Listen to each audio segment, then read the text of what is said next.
Here in my office, just got this new Rolex. But you know what's more important to me than materialistic things? Knowledge. That's why I'm actually more proud of this bookshelf that I had built to store these 10,000 books on. It's like what the billionaire investor Warren Buffett says. The more you learn, the more you earn. First of all, who has the time to read a book cover to cover every day? I mean, that sounds like something a smart person would do, but are they actually learning faster and able to remember what they've read? The short answer is yes, but they're not reading books in the way you think they do.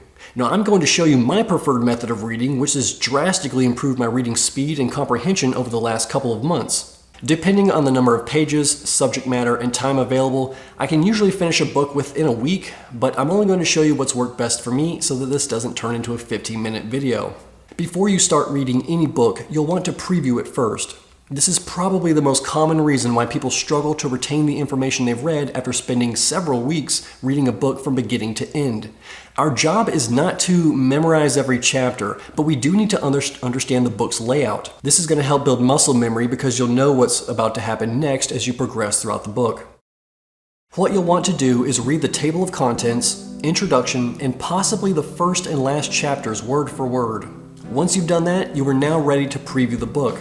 Starting from the beginning, look over every page and read any titles, quotes, pictures, bold text, italicized words, or anything else that stands out.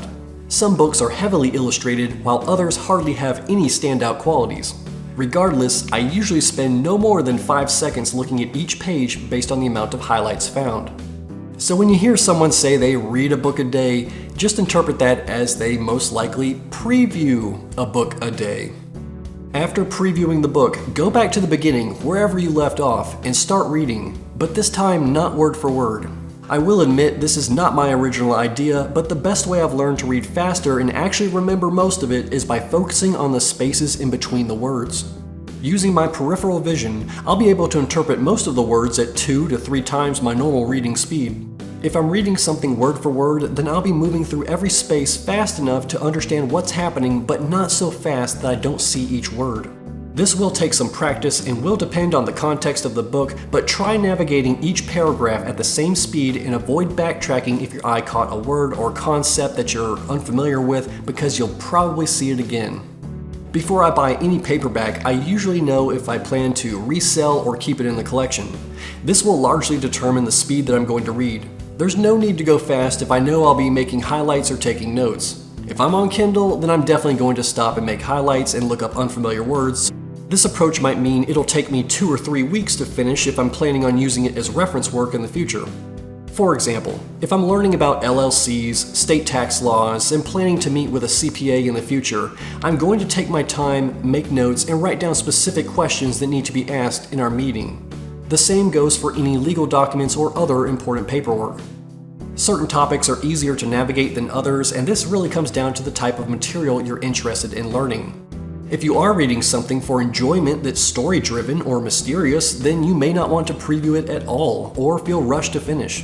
How fast you can read will largely be determined by the subject matter, number of pages, and how well the authors organize the book. If you want to read spiritual books or religious scriptures faster, I'll say this. It's not so much the translation, but finding the right format. You'll want a book with descriptive title headers, chapters, or illustrations. The more highlights the better, or you're not going to be able to properly preview it without everything blending together. If you have a preferred translation, you may want to use one version as a preview copy and the other as a space reading copy. So before you start reading your next book, try this method and let me know in the comments how it went. And before I get out of here, just so everyone's clear, I don't read a book a day to brag.